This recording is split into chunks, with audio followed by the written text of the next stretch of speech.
And we are live. All right, this is the Senate Education Committee. December 5th, we're resuming our visit to the Rutland High School and the Rutland school system, really. So we're just here for the next portion of the day, which is a dialogue with staff. Thank you. I've already set up the first visit. The first time we went on the air, all the places we've been, but we just visited a couple of small off-campus programs to help kids who needed to root in different environment in different ways. So to pick up where we left off before we went on our worldwide tour, Carrie's going to talk a bit about our the different programs that we have within our buildings that we didn't get to visit today, our main campuses. So our primary buildings of Northeast, Northwest, the intermediate school, and the middle school. Then afterwards, Megan Martin, who is the coordinator of support services for pre-K through grade 2, is going to talk a bit about more specifically about those programs in pre-K through 6. And then we'll wrap up the afternoon talking about our after-school programs with our executive director, Marie Gilman. All right, so take it over. Okay. Right. So we have in Rutland City, we have 2 primary buildings, Northeast and Northwest. They house our K2 students, and each of the, hold on a second, Are you able to project it so you can see, or should I give them a hard copy. A hard copy? Then you can take it with you.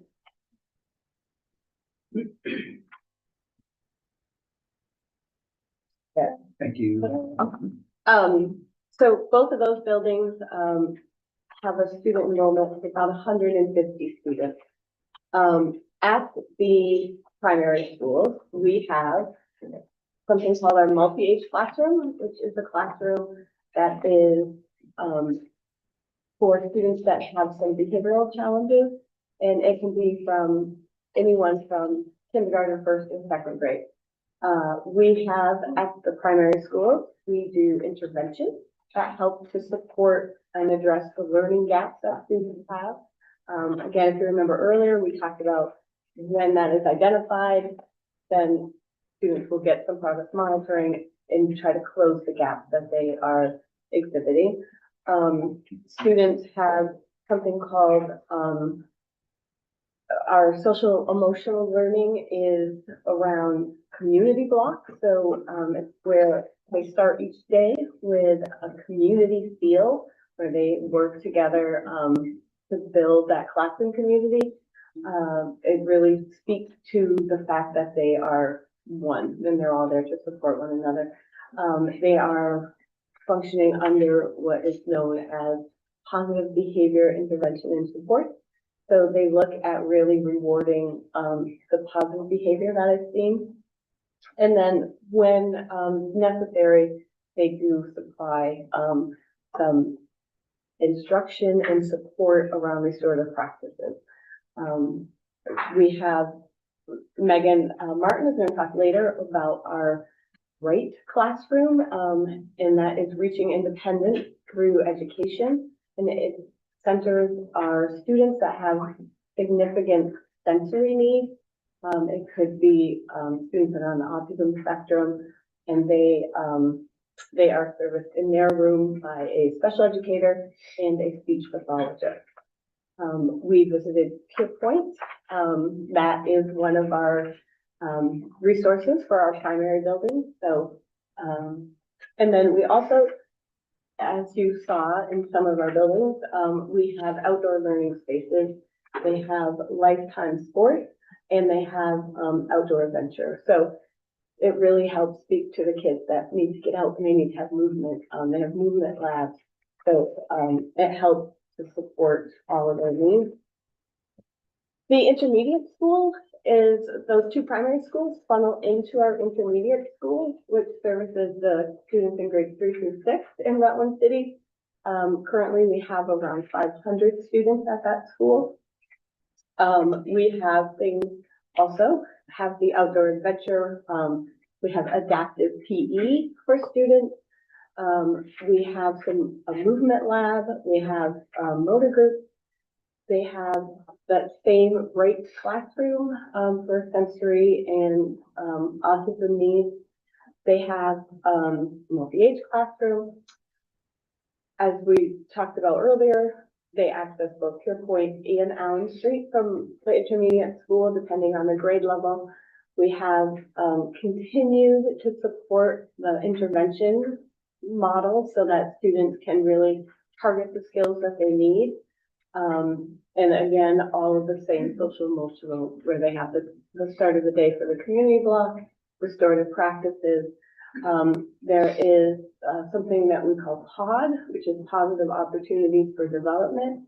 And it is utilized for students that really need those scheduled breaks or check-ins during their day. And so students, some of them are non-contingent and some are contingent. So we have a pretty solid counseling staff that work in full group. They go into every classroom. They work with small groups of students and individual, again, based on what the plan and the need is. And then we do offer, for students that need it, tutorials, and it could be in the class, in the building. And sometimes that, when we think about that continuum, sometimes that tutorial happens outside of the building. Typically at our Longfellow office, our central office. Again, that's part of that continuum. And if we get to a point where a student needs a tutorial, which is more of a one-to-one setting outside of any of our other programs, there's immediately a plan to get the student back into a more traditional or alternative program. It's meant to be a very short-term adventure. Within 45 days, we need to have a meeting and really look at two things. What's the rationale for having somebody in tutoring, and then what that plan is to get them back. That, again, is always our ultimate goal. And then our middle school, as Pam said, did you talk about that? We drove by there, it was next to the intermediate school, there's the. So the middle school houses grades 7 and 8. There are about 250 students in that building. And let's see, I'm just going to highlight some of the different things. They have something called their Bridges program, which looks at and integrates academics and community based. So students are out in the community, they help support at Wheels on Meals, they help support making lunches or meals for the community, and various things like that. Allen Street, they have something new they're doing this year. It's called their Far Out program, and it looks at rotations of students that really is looking at student need paired with their choice in an enrichment kind of. So based on where a student falls on that continuum, are they really needing a targeted skill, or are they looking at something of their own interest? So that is their Far Out program. They have credit or grade recovery. They don't do credits, but they do grade recovery. If someone is receiving a grade of 1.5 or below, that choice is made for them. So, At the high school, very similarly, if a student is at risk of failing a class, we do something called credit recovery. So it's very similar, and it's grade recovery because it's 7, 8 or not, as Gary said, not acquiring credits towards graduation. So middle school is kind of a chance to, I think, I just want to start the discussion about this. You know, kids who are not up to where the level which they're going to need to be successful in high school. So you get them there, it's kind of the last opportunity to really get them ready for high school. And I am guessing that your programming there is, number one, really focused on getting them ready for high school. And what are, I think you're talking about all this in a way, but just really getting, what are you doing, and how's the whole psychology of that school set up as it relates to making sure the kids are really ready when they walk in the door here at 9th grade? So we do two things that I would answer on that one. One is that they have something called a house structure. This actually came out of COVID, where kids are divided into 3 houses. And so within that house, they have the same teachers, you know, so this group has their Birch, Maple, and Hickory house. And so, in each of those areas, they all have the same teachers. The teachers get to be able to know those students really well and be able to speak to their strengths, challenges, and interests. So that's one thing that really helps to build a sense of community. They also have a community block and advisory periods. One thing that we are trying to refocus our efforts or focus them more deeply than we ever had is on academic intervention. For a long time, we have provided intervention to fill those gaps, like Carrie said, in our K-6 program more often than our 7-12. And what we have found is, for whatever reason, students may not have acquired those skills when they were younger, and we're getting older students that don't have the same level of academics, reading and math that we would have experienced years ago. So, especially through this budget cycle, we're identifying the need for additional intervention at our middle and high school so that those can be provided. I think also to that point, we have, you know, a concern of the middle school is that they only have them for 2 years. So we're really making a concerted effort to work on transition. So one of the things as the year-end studies, we include our 6th grade in that so that they get to know them towards the end of the year a little more. So they really, in communication between the grades, same for 8th through 9th grade, because we want, like you said, we really want to target their needs, and knowing them in only a short time, it's really important that we can do that. Actually, I thought about this earlier. What, middle school is traditionally more 6, 7, 8, isn't it? It varies. There's so many different models. But I would say that typically it's longer than 2 grades. Yeah, so why are you doing it? The way, Why are you doing it the way you're doing it here? honestly, it's the way it has been done. Okay. It's a bad answer. We have started to explore, we've had conversation, about conducting a study to see what it would look like and what are the benefits of including a 6th in that middle school model. But we're in the very, very beginning stages. I would hate for somebody to watch this and say, hey, it's the very beginning stages of thought. And then our high school, which you were able to explore today, houses our students in grades 9 through 12. We have about 700, and as they see, you have the PACE program, which has your little basket of treats to take home, and that is really looking at a trauma-focused environment for kids. So that small learning environment really has a trauma lens when they're interacting with students. They have the tutorial, Grove Street, you've got to see today, so that's pretty exciting. That is contract-based, and students really work towards fulfilling their graduation requirements based on their weekly contracts. There is an independent living skills classroom that works on students that have some more significant challenges, and the focus is really on independent living.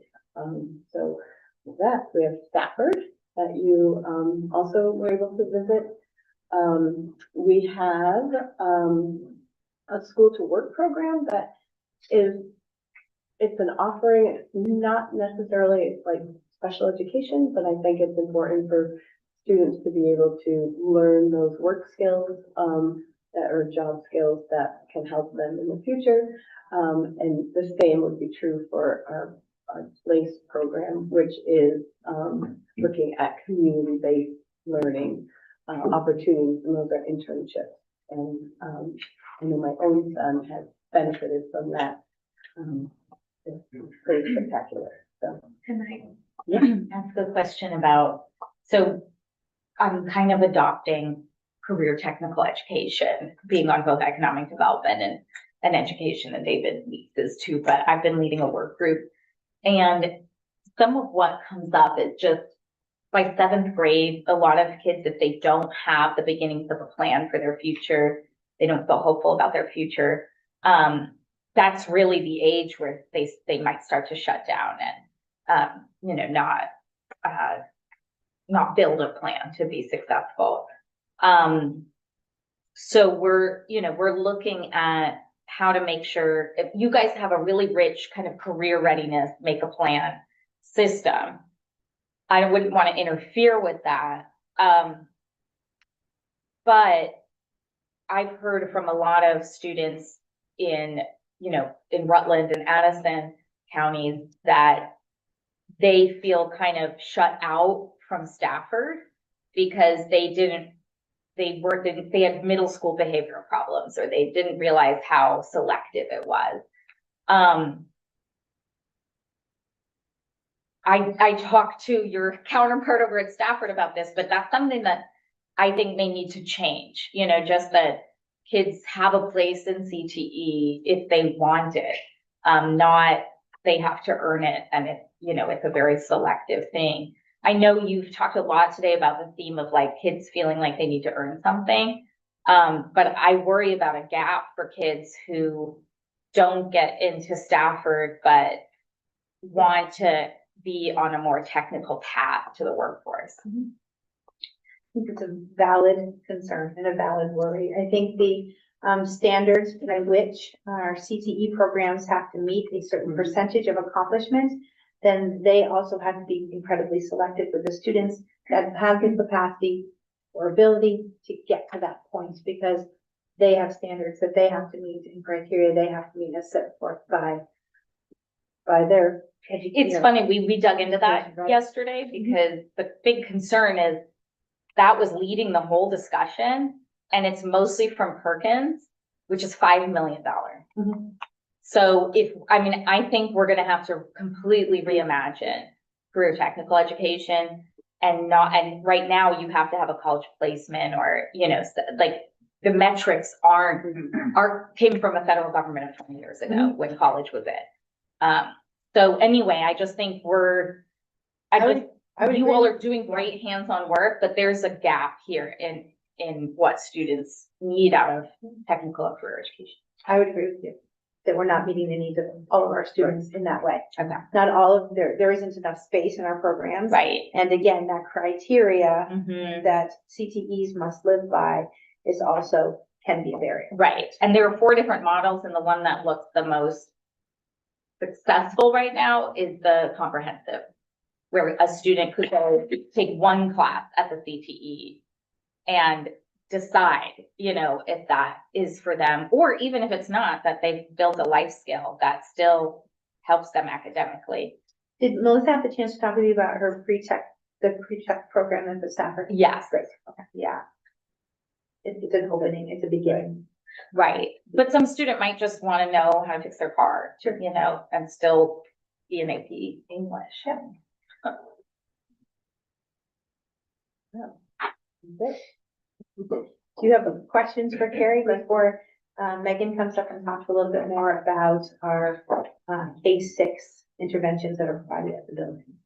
Yeah, why don't we do that? So we have to be conscious of time. Okay. All right. But you can even stay there. So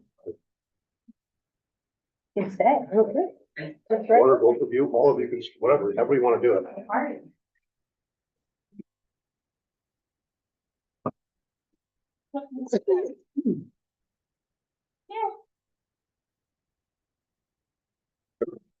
For the record, good afternoon. I'm Megan Martin. I am the Coordinator of Support Services currently for Early Childhood Special Education in Northeast Primary School. But I've had the pleasure of working for the district for almost a decade now as a school counselor before pursuing special ed administration. I also was an assistant principal that oversaw special education at the intermediate school. So I have a pretty good perspective of pre-K through 6th grade continuum of services. So we'll start with pre-K. Right now, the district is operating using the 10-hour per week through community supports, meaning the district will pay for the students to access those community supports at a 10-hour per week. And then operating early childhood special education services through either an outreach model, whereas some of my special education team will push into community locations to provide services. Students will come in to our schools or our current early ed location to receive services, and we do operate one classroom for students on an IEP. So it is a specialized program. But it is for students that need just a little bit more support with their daily services to have a more traditional pre-K setting. Within that role of preschool, we've worked on developing partnerships with Head Start, Child Integrative Services, and the Parent Child Center. I meet monthly with both Child Integrative Services and Head Start. In our current numbers within Rutland City for children experiencing some portion of special education services is about 68%. So I have noticed a pretty significant increase in the need for special ed within our pre-K population that has doubled in the last year alone.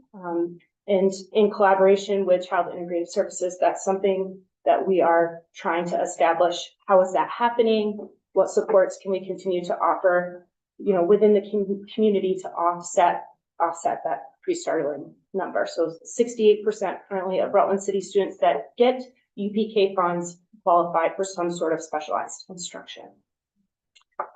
As students transition into kindergarten from special education services, the teams meet and collaborate on goals. So we look at, what supports and services my child needs to access kindergarten compared to how they were accessing in preschool.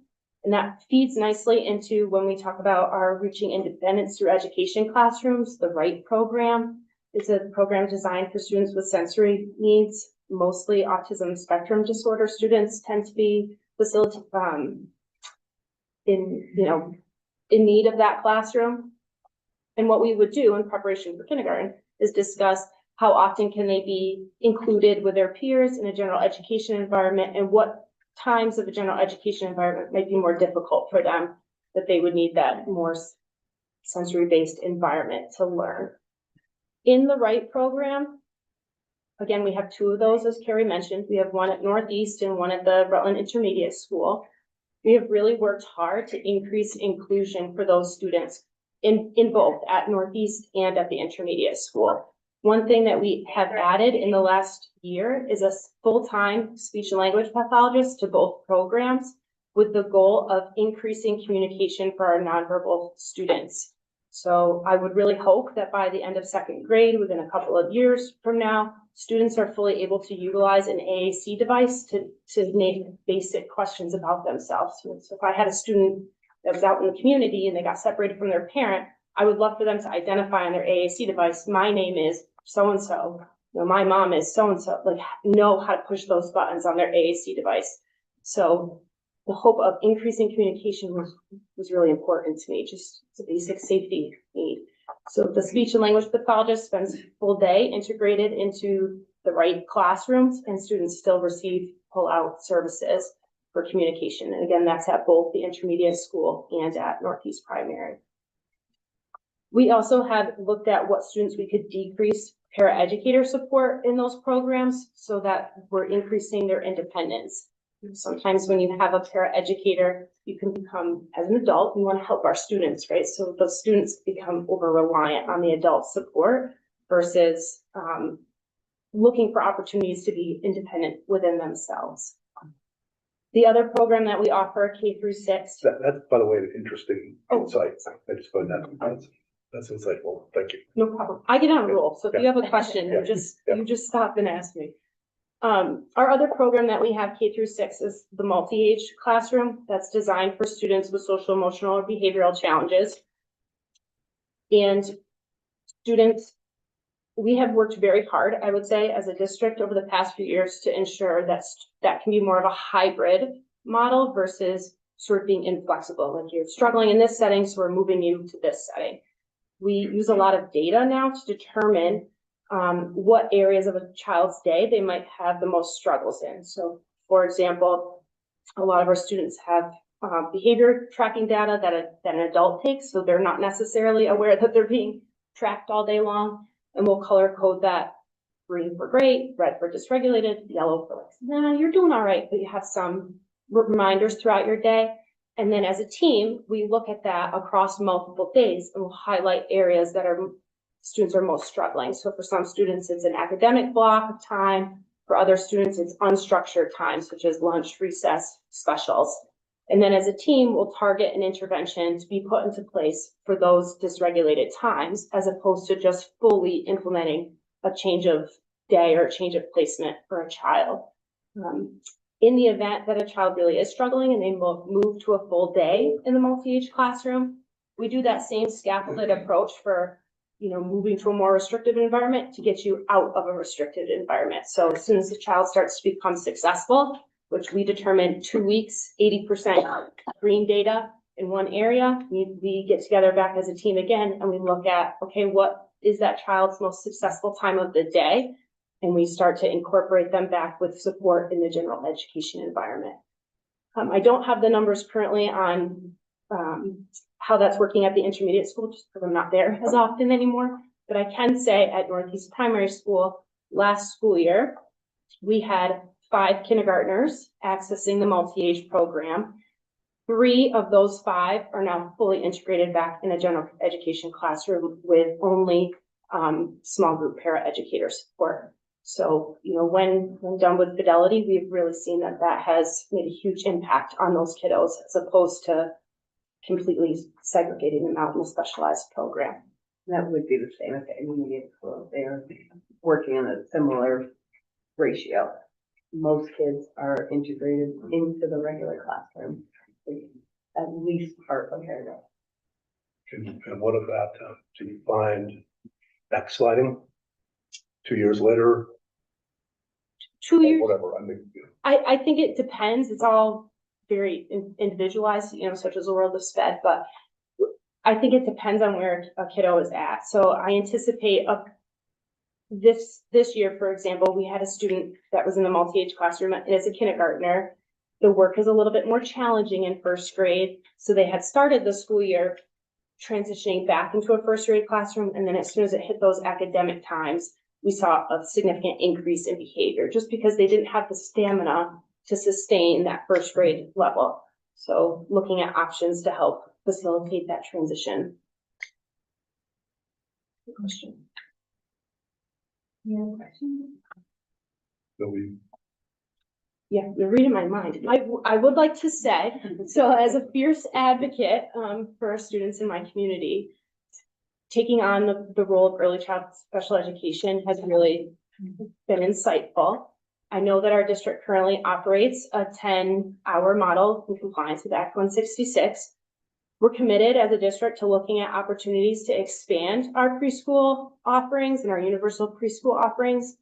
It is difficult to expand to a full day UPK model for a district of our size. I live in a very small town, Tinmouth, where they can easily add 1 classroom to have a preschool.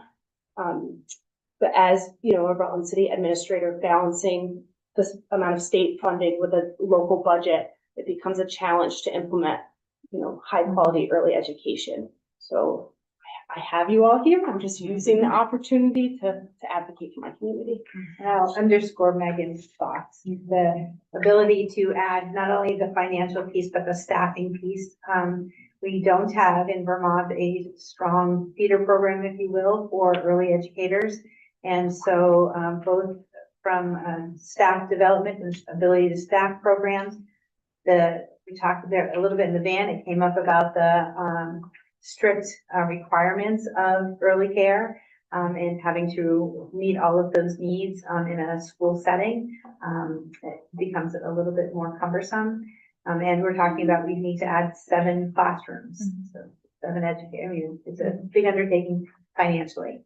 So I'll underscore her advocacy that some help to fund expanded programs for children would be helpful. And so when you say expand them, what you really mean is, I think, or am I right? Bringing them to the school.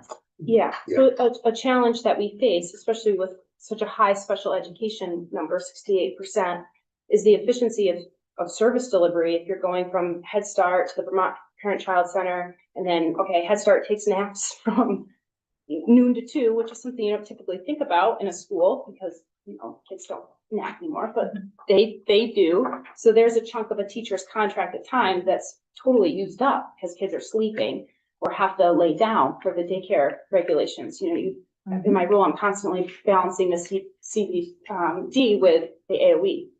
That's a acronym. And when we were talking about it a few years ago, it was proposed that we move to universal pre-K throughout.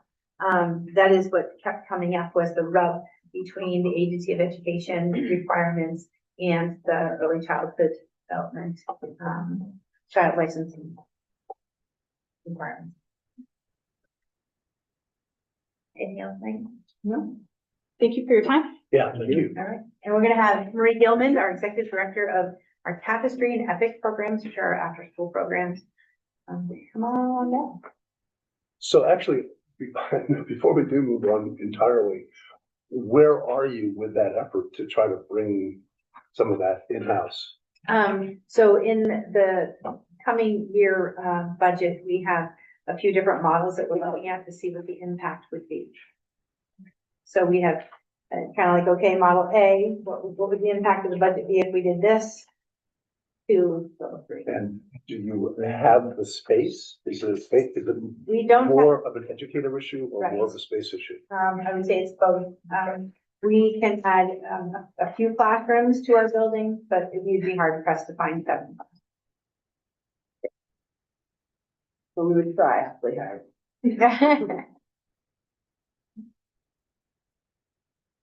Hi. Hi. Hello. Thank you for coming to Rutland. Thank you for having me in particular, and thank you for having me. So I'm Marie Gilman, excuse me, and I joined Rutland City School District 5.5 years ago in COVID to help oversee and manage the after-school programs. We are very fortunate in this school district to have really strong support from administration for the after-school programs that we have. They've been in existence for over 25 years. And we serve the whole continuum, kindergarten through 12th grade, which is pretty remarkable. So we have the opportunity to interact with kids from the beginning until they graduate, if they want. We offer a wide variety of programming at all levels, age appropriate, of course. And one of the things that's been interesting to sit in the room and listen to you all talk about is was it 2 years ago? The school board and the administrative team had the opportunity, in thinking about the portrait of graduate work, to go out and visit with larger major employers in the area and learn what skills students need to be successful to attain those types of jobs. And it was really, really insightful. So we have taken that in our programs. We went back and we did a lot of professional development with our staff around student-led programming, really helping cultivate them as leaders, helping them identify skills they want to learn, but also recognizing things that they may need to learn that they may not know they need to learn, and working that through from, again, kindergarten right through 12th grade. So we are supported by, largely by childcare benefits, formerly known as subsidy, in our K-6 programs. We have 3 programs, and some of this information is outlined for you. I just thought that would be helpful to have in your pocket.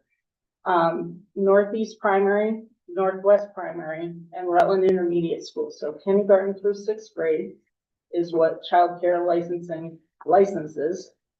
All 3 of our programs serving those grades are licensed childcare programs, so we are beholden to their regulations as well.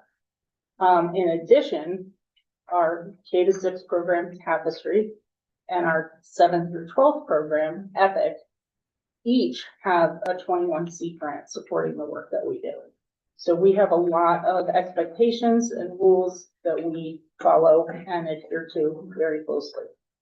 Some of the things that we have done in response to some of the questions you were just talking about is thinking about, you know, the kind of standard issue things that you want to see in an after-school program during the school year, during the summer: tutoring, homework help, physical activity, having healthy food, all of those types of things, but then expanding on that and what are the other kinds of things that we can do, which are largely focused around life skills. Whether that's financial literacy or, you know, again, leadership. And we spend a lot of time in our programs, of course, in the afternoon, working with kids on their social and emotional interactions and confidence building. And we see great success with that. We do serve any child that wants to come to our programs. And what we have seen historically is in the afternoon with the slightly less structured, not to say we are unstructured at all, but slightly less structured than the school day, slightly different expectations. Kids don't necessarily need as much support as maybe they do during the school day, so we try to take advantage of that opportunity and work with them and offer them opportunities to explore and learn in different ways. One quote you'll see in here from a parent is, "They sneak in the education while the kids are having fun." That's exactly what we try to do, and make sure that it's nurturing and educational, skill building, but fun. And not to say that doesn't happen during the day, but we have a little bit more opportunity to do that and play with that. We also work very closely with kids and families on the transitions between the schools. So kindergarten through second grade, come third grade, now you're gonna move to the intermediate school. 2 years ago, to make sure we were aligning better with our 21C funding, we moved the kids as they left second grade in our summer program to come over to the intermediate school during the summer. And last summer, we had a handful of teachers in the intermediate school that designed kind of an onboarding for the third graders for the first couple of weeks of summer camp so that they could get used to the facility, understand what the expectations and rules are of the new building they'll be attending in September, that kind of thing, and that went really, really well. Middle school and high school level, as you were talking about, for 2 years now, we've blended our summer program so that middle school and high school are together and they move between the two buildings and have different opportunities at different buildings. And that has proven to be really beneficial for the kids because they're not just leaving in middle school where they got acclimated, but they're getting comfortable with the high school. So when they're coming, whether it's a year or two, they have some basic knowledge of what to expect when they get here. So we're always building on those types of things and expanding that type of programming as we go. But it's been really helpful, and we have a lot of family engagement. Some of the things that you'll see when we're trying to build out is really working with families even on skills. And even just providing them an opportunity to have some time. Northeast, they are very clever over at our Northeast program and decided in a couple weeks they're going to offer an extended afternoon so that parents can leave their kids a little bit longer to run some errands, maybe go on a date night, write some gifts, whatever they want to do. Kids will be fed and cared for until 6 or 6:30 that night instead of the traditional 5:30. So thinking beyond the child standing in front of us, but you know, what is their overall environment and thinking of it more holistically. So How, you have very, Wes, I'll say this, maybe you can talk about it, whether right or not. You have very different approaches or at different grade levels, or the needs are different, or what kids want are different. How many percentages are you getting of kids involvement at those different age groups? So our goal is to serve at least 50% of the school population at each location. We're very strong in that category, particularly K-8. The high school is a little bit different beast, as you can imagine, because kids have so many other things pulling on their time, whether it's athletics, jobs, I need to go home and babysit my younger sibling or whatever. But we've been moving in the right direction even here at the high school. We want to serve 50% of the kids at each school in a 12-month period. So it could be school, could be summer, could be a combination of both. It often is.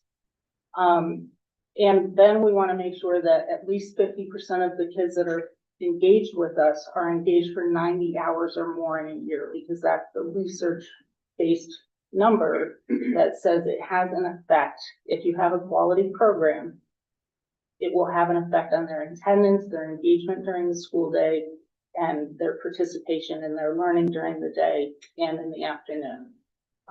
So we try to make sure that we're hitting that number with as many kids as possible. When I looked at the numbers so far for this year, last week for a different purpose, at the high school, we're at about 20%. But at the intermediate school, we're at 67% of the kids that we're serving are already at 90 hours. So, And what about the, socioeconomic stratification? Are you getting, those lower grades, let's say K through 8, are you getting, well, what are the demographics? so, the demographics in the schools are generally pretty even between the primaries and the intermediate school. It starts to tick up a little bit at the middle school, at the intermediate school. What we have found in our programs and that I've reported on in the last couple of years is our percent of population that's struggling financially is higher than the school day rate. So we're serving kids primarily that have those struggles at home, those families that have those struggles at home. And what we hear is that they're very grateful for our programs, not just because we're available in the afternoon so that they can work or they can do whatever they need, care for another family member, whatever it is they're doing, but because they know their kids are having those opportunities, having those experiences. How do those kids get home at 5:30 or whatever time it is? So we have parent pickup, or the school district provides transportation home from the after-school programs. How far out will you go? I'm sorry, How far out will you go? Just within Rutland City. Or 7.5 miles. There you go. Right, Makes it very doable. right. Yeah, I had, one principal say to me, in relation to elementary school, if it were up to me, the buses wouldn't even run until 5. In a way, you're doing that.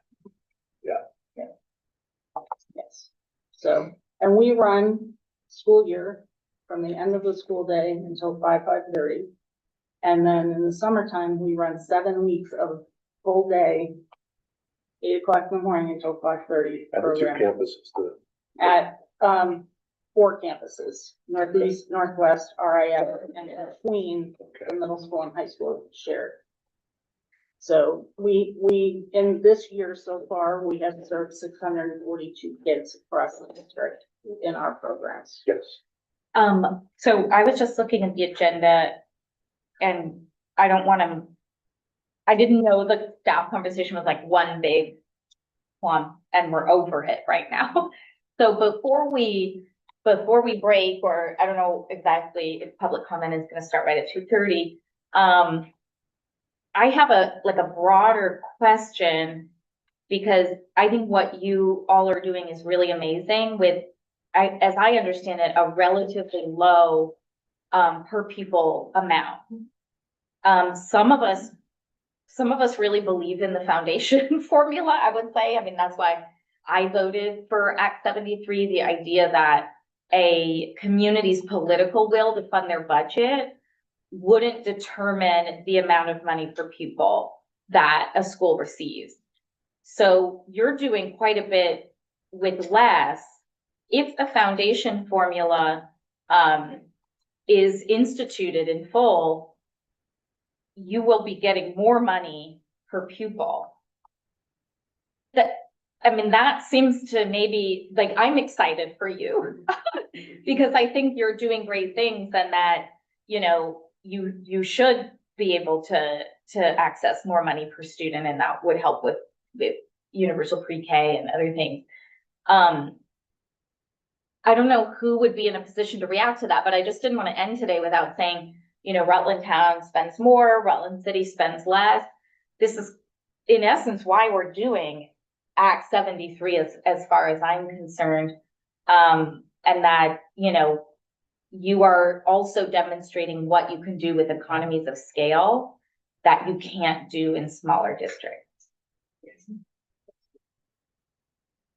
No one has to respond. You're saying, yeah. Okay. Welcome. Yeah. I will add you to my list, like Barry and other communities that I think those kids deserve more dollars. I would be curious if the foundation formula, if that is going to take into account pre-K, or if that is going to stay, or is it K through 12? I think it's per student and we have is the cap? It's a 0.5. Yeah, something. We have a weight for the students. Wow, I feel like I'm like ready for school again in January, but yeah, there's a weight for all 3 to 5. If you were to do that for pre-K, would the per pupil rate be a full kindergarten rate? Because right now they're funded at a less rate than kindergarten. See, that's a good question. I don't know. Yeah, that's a good question. I'm gonna write Oh, that. yeah, I'm gonna And write if you that could, too. I've told so many of your staff, like, please email me, so please. I don't know, I don't wanna speak for everybody else, but I'd love for my email address to be sent around, cause I think this is a really great community to keep learning from. So, and please email me with that, so we can add it to our list.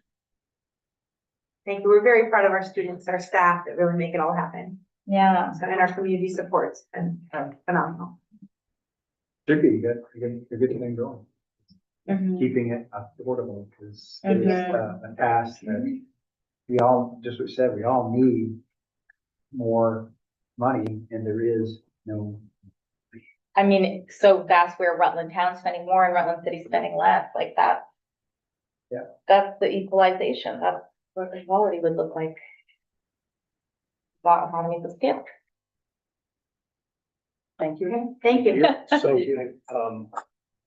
yeah, anybody else have anything you want to add? We've got- No, I think we know that you're transitioning into public comment. Well, if anybody comes. Yeah. Oh, okay. Maybe there's. Well, I think we're gonna have, well, anyway, let's see, because I think because Rutland already is kind of at the scale that the act would look to, she may not hear that much, but we'll see whether people show up or not. I mean, Yeah. Are we ad-libbing, like, are we on, are we, Online. No, we're we're on, still on. online, I'll say this live, you know, I think what is most likely to survive the redistricting task force process is a look at regional high schools. And I continue to be curious now everywhere we go. What would that look like? I mean, you're pretty regional, but at the same time, you know, you could have more capacity. Well, Stafford is regional. We are not, the high school. Oh, you're not called like a regional high school. I No. guess We're to me, Rutland you're at a good City. scale. Yeah, You're at a we're at a good scale. So we are just Rutland High, we're just Rutland City Yeah. right now with school choice, or, you know, tuitioning towns or through the state, you know, school choice agreements. But we're not a region at this time. It's just Rutland. So, You have an element of regional because of. We do, regional scale, yes, and- Because of kids coming from. You know, I Yeah. think as far as, a community or a section of Vermont goes, Mhm. the Rutland region, is we're very collaborative in nature. We try to work with each other. At the same time, I know that, you know, schools hold tight to their traditions and their communities hold tight to their schools. Mhm. So, So actually that leads to a question of the students in your high school, for instance. How many of them are from Rutland City and how many of them are from outside, from yeah, right. pushing in from like Mendon or? The enrollment report. Yeah, I mean, roughly speaking, in grades 9 through 12, each grade is about 175. About 175 are coming from outside of Rutland City for the whole school. So it's, the way I think of it is, it's sort of an additional grade level. Yeah, okay. Yeah. Okay. And many of those other kids are going where the ones with choice are going. Well, I can tell you that I was the principal at Barstow for 2 years, which is Yeah. past high school choice. And at the time, between 80 and 90% of their students were choosing to come to Rutland High School. And then they were going all kinds of different things. You know, you had 1 or 2 going to Woodstock, to Burton, to, Long at the term. time, out of state. I think there may have been one, you know, international, but the majority Fast- in Rutland Town and Rutland and Barstow tend to come to Rutland. Okay, yeah. Okay. Well, I guess we can take a quick break.